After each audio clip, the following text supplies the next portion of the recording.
nag-double check po ako kay customer. Product batch po. Okay naman daw po, nagsenyas lang po sa akin ng okay. Then, ayun po, kinarga ko na po hanggang sa magmatic na po. Sinara ko na po yung gas tank ni sir.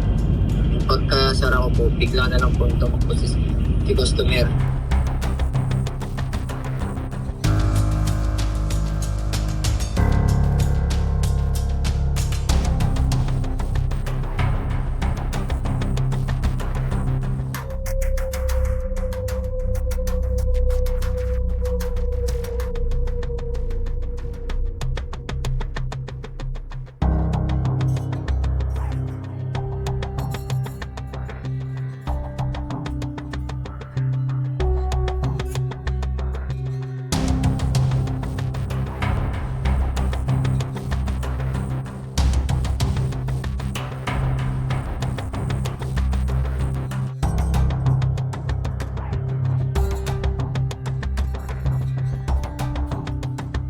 Nakipag-ugnayan na po kami sa LTO at MMDA at saka nakapag-backtracking na rin po kami sa mga CCTV na pinanggalingan ng suspect.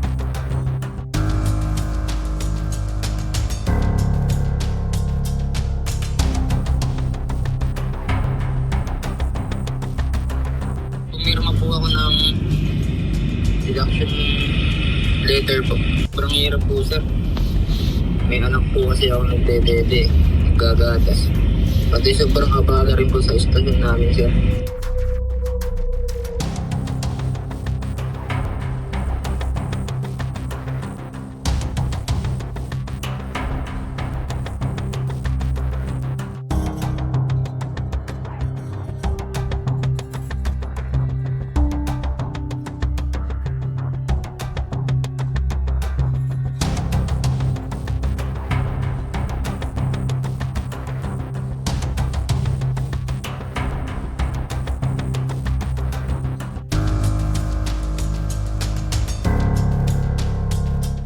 Sana sumuko ka na at pagbayaran mo yung ginawa mo sa akin. Ang laking provision ginawa mo sa akin.